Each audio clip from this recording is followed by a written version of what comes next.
Okay, I think we're live. It's midnight again. I got some questions this time. I have had quite a few peach Bellinis. So I'm just hanging. This is more of an Ask Me Anything type format. Oh, people are tuning in. What's up, everybody? Thanks for all joining in so quickly. That's fucking dope. Yeah, as I said, I've been drinking this evening, so this is going to be a little more of an Ask Me Anything sort of fun format, which is cool. I do have some questions that people submitted, and then people in chat. If y'all have questions, I want to give you answers, and whatever. There's no topic this evening. Okay, so, questions that were submitted.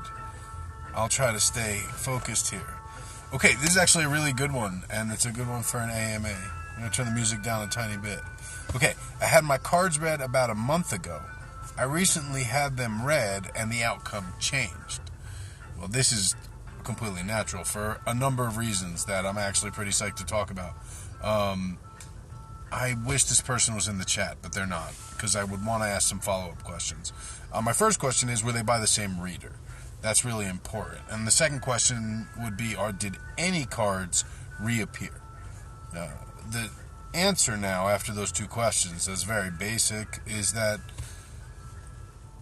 things change. The universe is in flux, okay? When you take a snapshot of a situation right now, and then a month from now passes and you take a snapshot of that same situation, things have changed by default. The outcome changing comes from a couple of places. First of all, the fact that you're getting a second reading on the same thing means that you don't have faith. And if you don't have faith, then that's how this works. You have no fuel in the tank. So it's not good practice. Now, a month is a good time to wait. I'll admit that. But if you're getting asked for an outcome and then from then on asked for clarification, meaning what should I do next? How should I do this? Okay? Those are the sorts of questions you should be asking, not how's this going to go. Know what you want and then ask the cards how to make it happen. You're going to get much more bang for your buck doing a tarot reading that way. Okay? The fortune-telling thing is like a parlor trick. Like, that's not its best use. And frankly, that's not... So, the two ways tarot can be used, basically, are all sort of divination methods, are as divination or as oracles. Okay? Hi, Pirate Jenny. We're just hanging out tonight, so I can actually, talk. I'm not lecturing. So, the two ways that... So, the difference between divination and oracle is, one is answering a question, the other is sort of reflecting a situation. And answering sort of a how's this gonna go question, what's gonna happen, am I gonna get this job, not as good as how should I get this job, what should I do to get this job. If you're blocked, it'll come up. It'll be very clear that you can't get that job. But if you're not blocked, it's going to give you something a lot more constructive than just sitting there and waiting to do another reading and see how it's going. Okay? So that's the first thing I would say on this question. Second thing I would say on this question is, if I could ask the person who asked the question, I would ask, have you acted on the results of the first answer you got, the first reading you got? I don't know what the reading was, I don't know what the question or the situation was, so it may not apply. But if it does apply, it says in Scripture that, faith is... I have had too many Bellinis to remember this. Jeez. Regardless, acts are what prove faith, okay? Faith is proven by acts. So you have to act in accordance with the faith that comes. And with the... Okay, if the cards tell you to do it one way, do it that way. As Pirate Jenny says, action changes the outcome. Everything changes the outcome. And, the butterfly effect, the idea that a butterfly flapping its wings in China can cause a typhoon in North America or whatever. That's out there in the world too. It's not just what you do, it's what everybody in the whole world is doing, and you can't control that. But what you can do is go with the flow, go with the way of things at that time, and find your place. And you do that by listening to the cards, because that's what divination or oracular readings or any readings reveal to you, right? They reveal to you the flow of things. And if you find your way in the flow of things, you can get, think of a river that's flowing, right? And if you're over here, but you want to get to this shore. So if you go with the flow, you can paddle to the side and get to that shore. But if you go against the flow, there's no way. There's no way. So you have to know the flow of things and the lay of things, and that's what. And so follow your divinations, but again, ask them how to get an outcome, and if the outcome's blocked, they'll tell you it's blocked. So that's my maybe answer to that question. I hope it answered it. And the only other question I have pre-given is, how can you tell if your petitions and offerings are being accepted? I mean, the obvious thing is, like, you got to see what happens, right? Like, if the results are there, then you know they're there. That said, if you put out, oh man, there's all kinds of stuff going on in chat. Exciting people tuning in, questions tuning in. I'm going to answer this question, and then I'm going to go to chat questions. Whew. Okay. So when you're giving offerings, I will basically watch the work. I watch the energy of the work. I watch the candle. Maybe I'm not going to sit there the whole time the candle's burning, but certainly when I light it, I'm going to stick around for at least half an hour, and I'm going to check in and spend time with it. And if it's not burning well, I'm going to put in a prayer. So watching the work is the first thing, and not just reading the finished candle, but seeing how it's progressing along, so you know how it went, right? I think of, like, the candle and the whole thing like a conversation with whomever you're petitioning, okay? And, like, you can tell by the flame how the conversation's going. And when the conversation's gone well the entire time, you can presume it's been accepted. I happen to know this asker, and I happen to know that she tends to keep an eye on her candles. So beyond that, I would say, however you communicate with spirit, I should say that. Like, different people communicate in different ways. But however you communicate with spirit, if you should attune to that, and you'll know. And if you feel uncertainty, then perform a divination. That's the other way to know,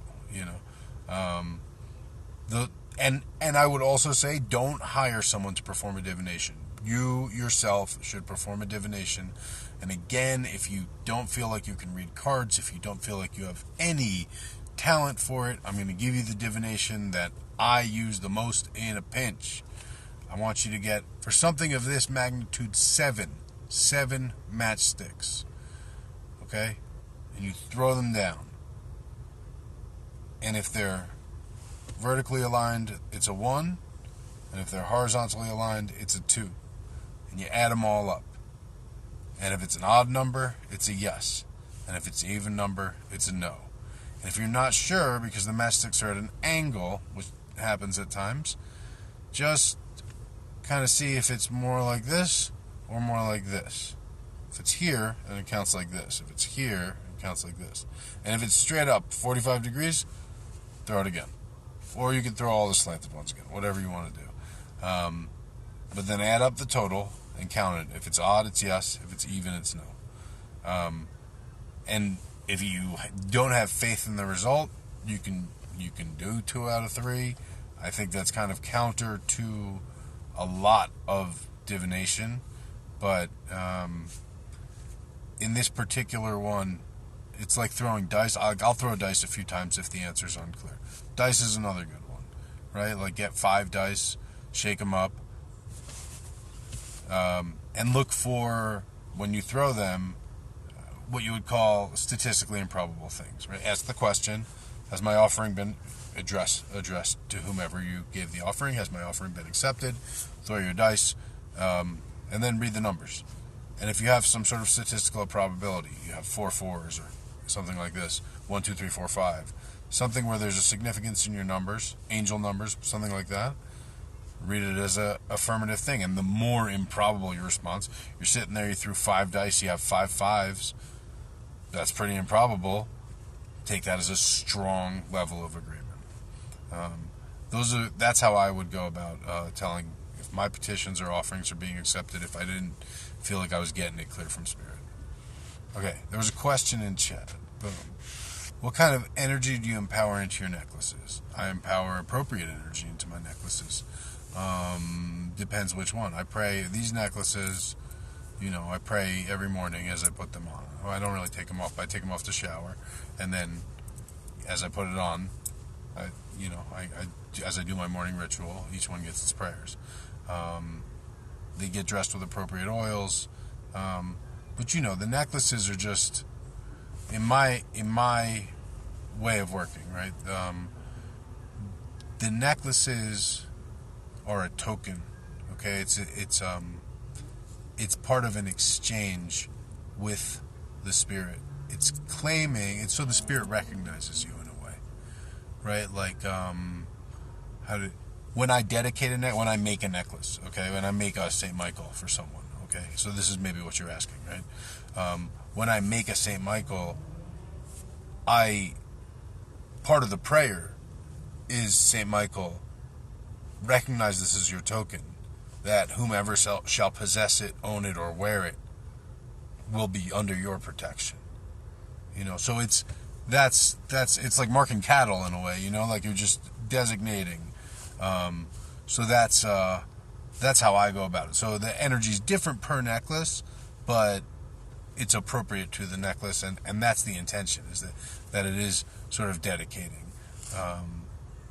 Then it's I say the necklace is protective, right? But it's not the necklace that's protective. It's the Spirit that's protective. The necklace is just the reference point, So that's how that goes. All right, that's the only question I got. Man, stayed up till midnight. But there's more. Okay, cool. 2 random recipe questions. I love random recipe questions. How do you make peace water? Do you know a recipe for? I know you can't oil. Okay. Peace water. I don't do peace water. That is specifically, as I understand it, sort of like a New Orleans style tradition, and that's just not the work as I've learned it. I'm open to it. It seems like a lot of people do it. I don't do it. If I'm trying to make peace, though, I will prepare an oil with olive oil. I'll bless the olive oil. Balm of Gilead will go in there. A little bit of clove, not too much. You don't want it spicy. You want it chill. Rosemary. Tell me a little more maybe about the situation. I'll just give you a recipe straight up. In terms of, you can. Okay, so that's you just got to go get the plant. There's a plant. There's a palito, a stick, or sometimes it's shredded. Okay, and that's what it's called. You can, or yo puedo más que tú is what I use a lot, and that's the same. I can do more than you. Is that one? But that's the basis for it. You throw devil shoestring in there if you want. High John if you want, if you're trying to go more, conjure style. But that's what makes that like a road opener is Abre Camino. That's what makes it that. You could throw other shit in there, but that's what makes it that. So same thing. Yo puedo más que tú is the name of it. I use it a lot. I use it in my business stuff. I use it in a lot of stuff. I love it. And yeah, if you want on peace and reconciliation in general, again, it depends who it's between, right? If it's between a man and a woman, if they're in a relationship, etc., then there's some other stuff. But in general, Balm of Gilead, always a little bit of clove, rosemary. I will also throw lavender. I use patchouli in this. People say patchouli is for money, and I get that, but it's grounding. It's earthy. So I use patchouli. Yeah, that's a good 5 for that. There's other stuff, again, depending on any sweetening, honey, sugar, whatever you want to do. Is there an English name for Yo Puedo Más Que Tú? Okay, so I've looked this up. I've seen it say that it's jagweed, okay? But jagweed's another stick. It's another plant entirely. From what I see, I'm not an expert on this stuff. But yeah, if you find like someone who knows, like Cuban style workings, basically, either Santero or Palero, they usually don't even know, they don't know in English. Jagweed's what I've seen. Maybe it's a type of fig. I'm not. I don't know, but you can find it online as Yo Puedo Más Que Tú. So yeah, use those 5 for reconciliation. Again, sweetening stuff is good, and it depends. Yeah, what type of reconciliation, what kind of peace you're trying to prevail. Holy water. So that would be if I was doing an oil. You could do a water-based thing too, but I don't know. I like the oil, the olive oil. The olive branch is for peace. So I like that just fine. There are psalms you could pray over it. I don't have my book with me, and I don't know them off the top of my head right now, not in my current state. So I will try to look that up maybe and post it on my feed thing, not my feed, my whatever. I don't know what they call them. Anyway, I don't know if anyone else has questions. It's cool just taking random questions because honestly they tend to be a lot better than the stuff I come up with to say. And also in I Can You Can't, if you're going with that direction, I mean, it's a lot like a Crown of Success, okay? You want put in Master of the Woods, put in Deer's Tongue, put in I already said High John for sure, Devil's Shoestring. If you can get Samson Snake Root, put that in, put in some Solomon Seal, because you don't want to just be better. I Can You Can't is sort of like strictly on the competitive part, but also boost all the everything. You know what I mean? Boost your mastery in general. That's called mastery work, and that's a whole line of work. And yeah, generally you want to boost your mastery in general. If you can get Master Root, be careful when you buy Master Root, man. There's a lot. From reputable outlets, there's a lot of Master Root that is Chinese, that is Angelica root. Get the Latin name, and don't buy the one that's Angelica root. There's a lot of it. They look similar. They don't look that much alike, but they look similar-ish. So if it looks like an Angelica root, it's an Angelica root or Dong Quai root. Dong Quai is not Master root. It's Chinese Angelica. So if you can get Master Root that's real, Master Root's good. But yeah, definitely Master of the Woods, which is woodruff. I put bay leaf in everything, but put bay leaf in that. I would put, I don't know.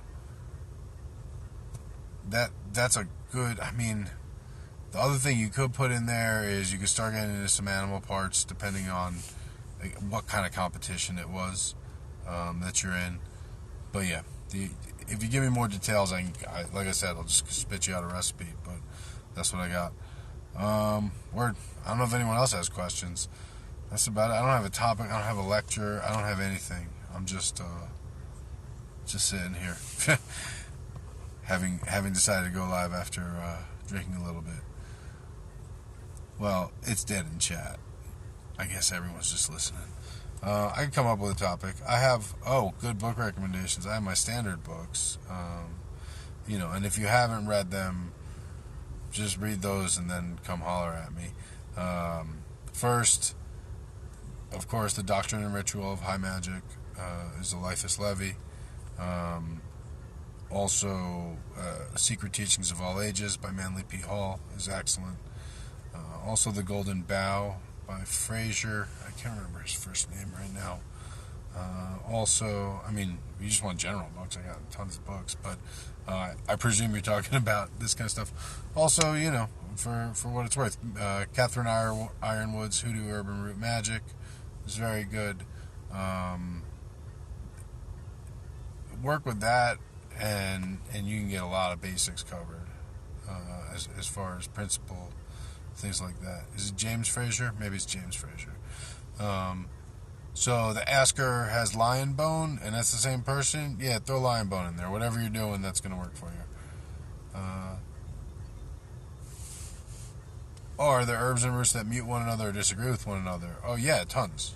I mean, it's not even really like a specific thing. It's that's a general principle. Yeah, and you'll do that intentionally in work. That's kind of a high level secret. But yes, if you want to sort of hit a target and stick it in there, and you got to like slow the velocity down, so to speak, on a working. And what I mean is, okay, let's say you're doing some sweetening work on the boss, okay? But you're not trying to get him to get inappropriate. So you're gonna counteract some of that sweetness to keep things appropriate, okay? So that's kind of the idea. Now, in principle, it happens all around the spectrum. There's always something opposing it, right? Like everything has a nature, and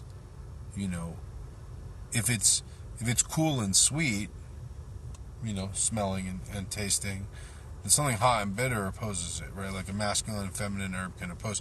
The classic is like High John and Queen Elizabeth, right? Like they are opposite in a way. They're not inherently opposed, right? But like High John gives a little bit of like male plus, Queen Elizabeth gives a little female plus, right? So they end up being equivalent, right? So it ends up being balancing, which isn't cosmically bad, but it when the point of your spell work sort of imbalance nature, right? Okay, good question. What's this question here? I have a question about oil spell lamps. I will sometimes make quick spell lamps with whatever containers I have on hand. Do I always need to toss the container after I'm done working the spell? So I haven't done quick ones in a minute because the just oil lamps are like $8. I found out at Walmart, which changed my whole oil lamp game because I was making bowl lamps, I was making all kinds of quick lamps. So, do you always have to toss the container after you're done working the spell? No.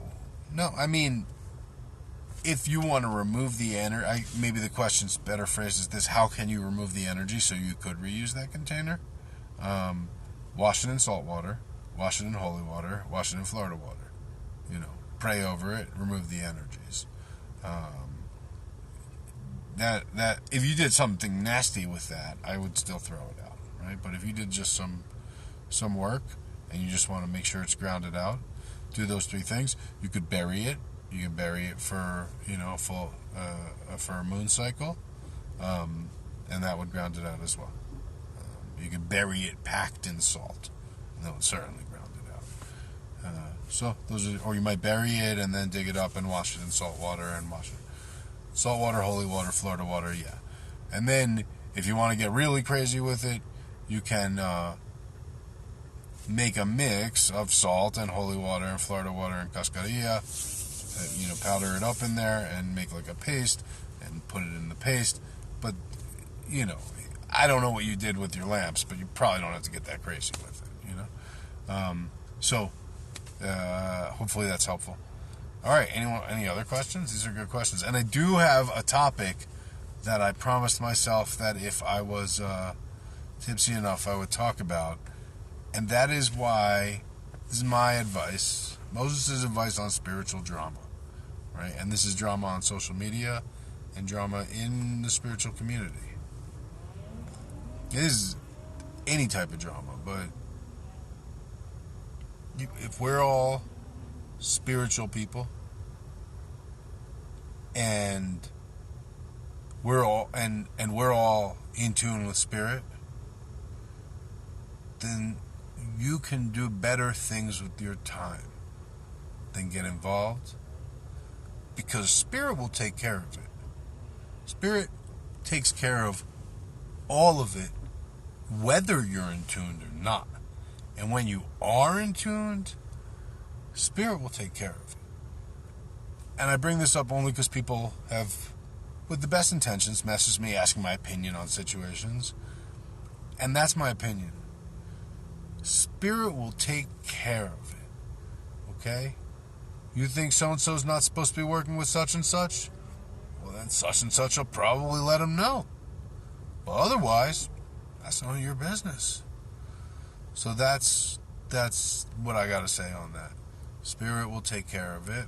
And just focus that energy and that time, because it can be consuming. Because it's can be very emotional, and especially in the paradigm of social media, right? Like, it can get very compelling. It feels like you're working for justice. But the universe doesn't need your Instagram for justice. Justice is going to happen, right? If you want to do work on it for justice. But you don't even give it any mind. It's a distraction from your real work, from your work on yourself. And it's a distraction from your work on the world. So do that, Cool. Any other questions? That was my little rant. Sorry. It ended up way more positive than I feared. So that was good. I'm glad I had a positive rant. I guess no more questions. We can wrap it up. It's been a good little evening here. I appreciate you guys tuning in. Once again, if you're in the greater Denver area, my classes are coming up. I have a class every week for the next months. April, they start next week, and they every week from next week all the way through July, through the end of June, whatever. So if you're in Denver, if you've got time to travel this summer, come through. Every week I got a class. So some of them are totally, every one of them is standalone. Some of them are series. I'm doing a series of like what we called urban folk magic, which is, conjure stuff mixed with just all the traditions that I explored growing up in a city, because that's where a lot of traditions mixed. That's where a lot of people mixed that needed to mix traditions. And to me, that's what a lot of like the what we call hoodoo today is something more akin to that, right? Because classic. Oh, I'll give another semi-controversial statement. Whatever. I don't know. This is something I've been thinking about recently. I don't know how many of you are into ska music, but hoodoo is kind of like ska music at this point, historically, I mean to say, which is that there was a first very regional version of it that was super authentic, man, and super still unmatched. You know what I mean? In terms of just all of it, the soul of it, the skill of it, all of it. And then there was this second version of it that came out that was like commercial and like, I don't know, but it crossed over, like people became aware of it. And then now there's this third version of it where it's like respect to the original for sure, some influence from that, well, I'd say a strong influence from that second version, and I think people really seeking that original flavor. So yeah, that's my Hoodoo's Like Ska Music. Come fight me about it. If you know the history of ska music, then it's so bizarrely parallel, it's ridiculous. Okay, another good question. Okay, how do you move a stubborn target? Okay, so first we want to know why they're stubborn, okay? Because it's very specific to that. If it's an astrological situation, like your Capricorn or your Taurus, okay? They're hard to work through the air, as I like to say. They're hard to work with a candle. You got to lay hands on them, or you got to feed them something, okay? Or put something under their pillow where they rest at. You know what I mean? So if it's just that they're a Taurus, then that's what you got to do. If it's a Taurus, they're hard to work. And if they're like a Taurus, it can be very, very hard to work. You know, they're stubborn as fuck. That said, you can get a bull to charge. Okay? So it takes strategy. What you can provoke in them is not the exact result you want, but you can provoke them to situations. And, you know, I'm certainly not in the most appropriate mind to counsel you on strategy, especially without knowing the situation. But that's what I would do. And also, like, personal concerns, very helpful. But even then, with the Taurus, they can be very, very resilient. And at the same time, look for times when that's in decline, right? And this is sort of higher astrology than I'm currently at. I'm still very much learning astrology, thanks to some really cool friends who have been teaching me. But yeah, you can time the work for when Taurus is in its detriment, and you can time the work for when other energies are in your favor. But generally, get a bull to charge. You know.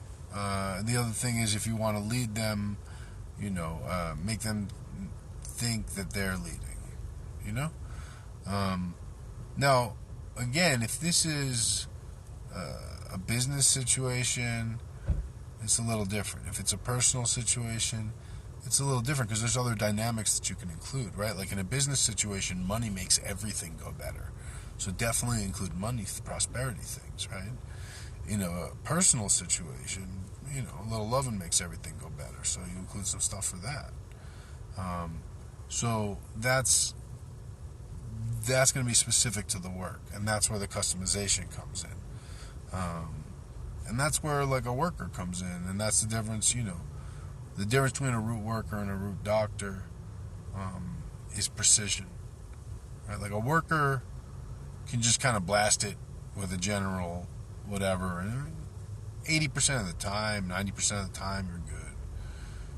80% of the time. A doctor, though, will diagnose the situation and have a specific remedy for it. Okay? I aspire to be worthy of that term. And that's how I work. That's the paradigm I work in.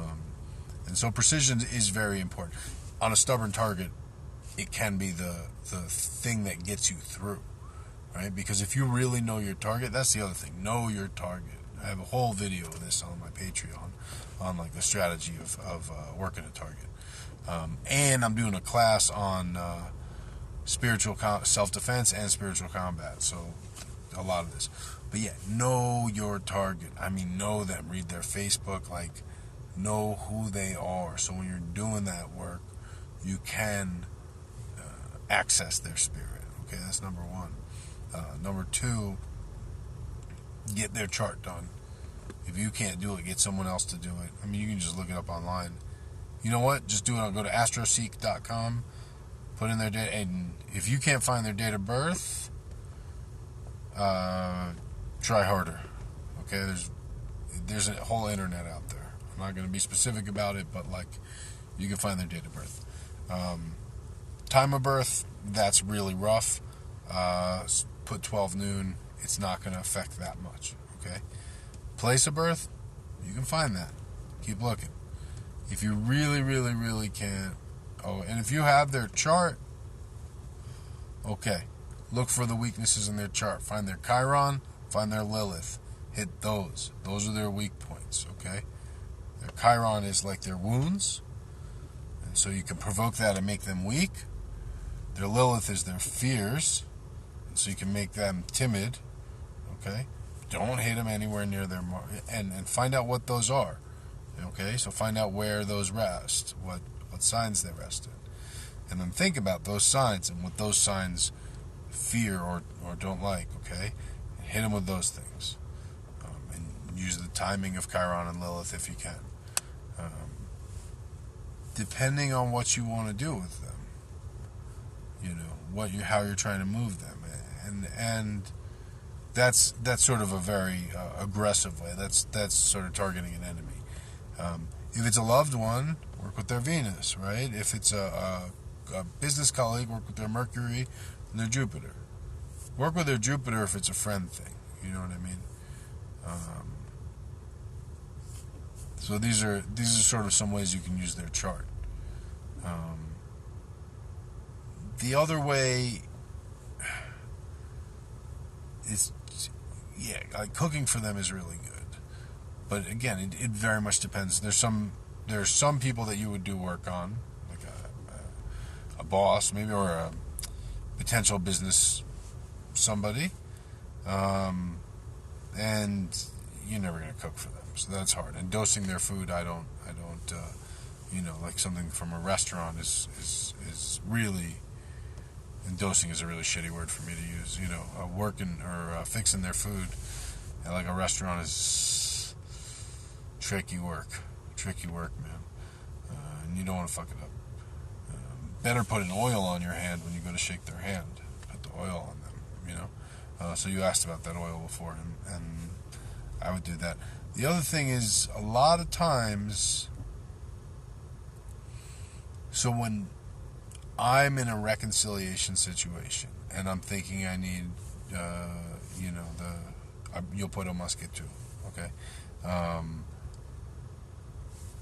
And I really start planning out the work and start picking my candle colors and all this, I find that maybe I'm using one purple candle for mastery, for domination. But actually, I'm using white candles for peace, okay? And I'm using blue candles for clarity of communication. So, clarity of communication is a whole other aspect of the work that you can put in, okay? This is one way you can use lemon peel, okay? And I cook it a little so it gets sweet, even with a little sugar. Not the inside of the lemon, not lemon juice, not the sour. Just get the sweetness and the cleanness of the lemon, okay? Mint, you can use all mints for this. Sage is good. The clarity of communication, okay? You can use, again, this, and then I would work in that Balm of Gilead for sure. Rosemary I would work in. So this is all same thing if you're going with that. Okay, another cool question here. This is like office hours questions. That's what I should call it. If you are working on a target long distance and using the astrological hours, do you focus on the time that those hours are in their time zone or your own? Good question. I would ask you about the nature of the work. I would say this is where long distance work is interesting and confusing, and because we don't have a lot of historical references to look at, right? Like they didn't contemplate this as much. I would say I want the hour to be right where I'm working. Always. That's my priority. I wouldn't necessarily expect it to work on them until the hour is right there. And it wouldn't be bad to send another jolt through the line then, if that makes sense to you.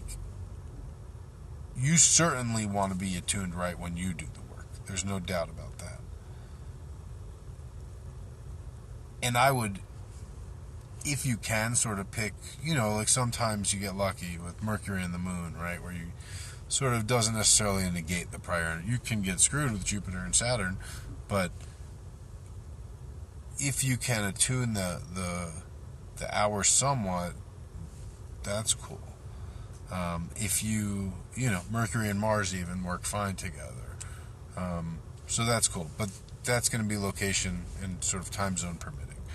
So if you can't, I would say give that work another, hopefully while the same candle's still going, or during the next appropriate time that they're locally in that astrological hour, get in there and give it another pulse of energy. So I don't know if that, I hope that answers. I know it's not terrifically on point and certain, but yeah, I'm feeling those Bellinis. It's really, by the way, Bellinis, guys, holy shit. You just get a bottle of Prosecco, which is cheap, and a thing of peach juice, which is cheap. Then you make simple syrup, sugar and water. Mix that together. Fantastic. Shake it up in a jar. Woo. Yeah. That's what I got for drink recipes tonight. And I'm happy to answer any other questions you guys have. It's funny weather here in Colorado. It was like, I think it's snowing. I'm going to open the sunroof here and see. It was like 60 degrees the other day. And yesterday, meaning. And now it is snowing. So I hear there's weather like that all over the country this week, which certainly is not strange. Oh, this is something interesting I was just reading. I don't know why I was sweeping through the news feed on my phone right before I went live. Maybe because I used to do a podcast and I had to do that shit. But like 23% of Americans have not had sex in the last year. It's more than doubled in the past year, especially among kids, teenagers, and I want to say 16 to 23. They were saying maybe it was it was older than that. It was 18 to 29. But wow, this is interesting. It obviously many of those needs can be gratified more conveniently with internet culture. But dude, it's the decline of culture. It's the decline of the species, perhaps.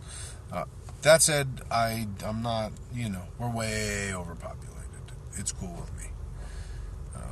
I'm a little afraid of an idiocracy outcome, but who knows? All right, guys. I think that's gonna about wrap it up. I don't have any more shit to jibber jabber about, and that was even a little nonsense. Looks like no more questions, but whenever I say that, one pops up, so I'll hang for a couple seconds.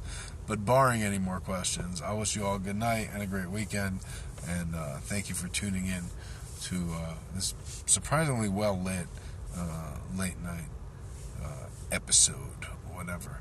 And again, if you're in Colorado, ritual craft classes every week. There's something dope every week.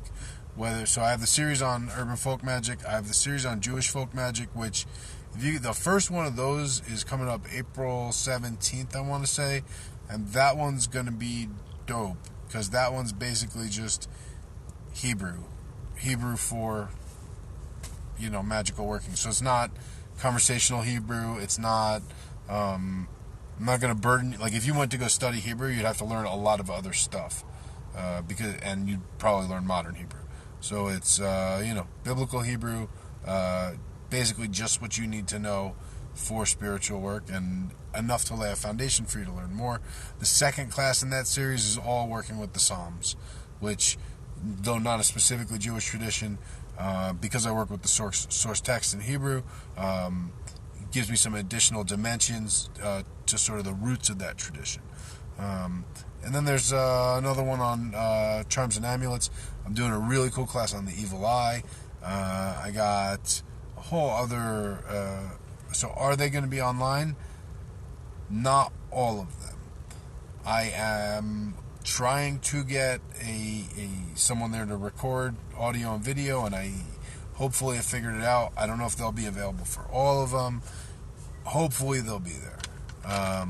And certainly some of them I intend to record, and they should. The ones I record will absolutely be at Ritual Craft Online School. And if you haven't heard of Ritual Craft, check them out, dude. Like I don't pump ads for places, and I've been shopping at Ritual Craft for, I don't know, 10 years, like however long I've lived in Colorado or whatever. I know about them at least.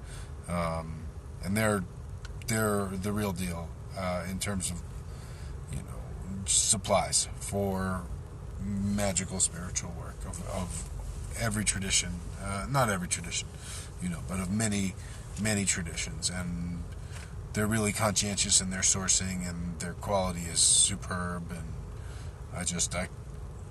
they're exactly what I've always looked for in a shop, and it's exalted my practice to be able to have their materia and things available. So if you're in Denver, just check them out online too. I definitely pick them up. All right, so I've answered all the questions that were sent in. I've answered all the chat room questions. I think everyone's ready to call it a night here. I'm done plugging my shit. Thank you guys for tuning in. If you want to see previous episodes, check them out on Patreon. If you want to see this will be on repeat. For 24 hours you can watch this thing. After 24 hours, Instagram pulls it off, but Patreon saves it. So go check out my Patreon. I think you can join for like $1 a month or something, and you see most of the videos. At like the $5 level, or maybe $15, then you see all the videos, the classes, and all that stuff. Not the ritual craft classes, but the practice videos I shoot before I do those classes, that are not exactly the same, are there. So check that out if you're interested. Those ones are very much more topic driven than this question and answer / ramble about the news. But yeah, guys, thanks for tuning in. Everyone have a great evening and a great weekend.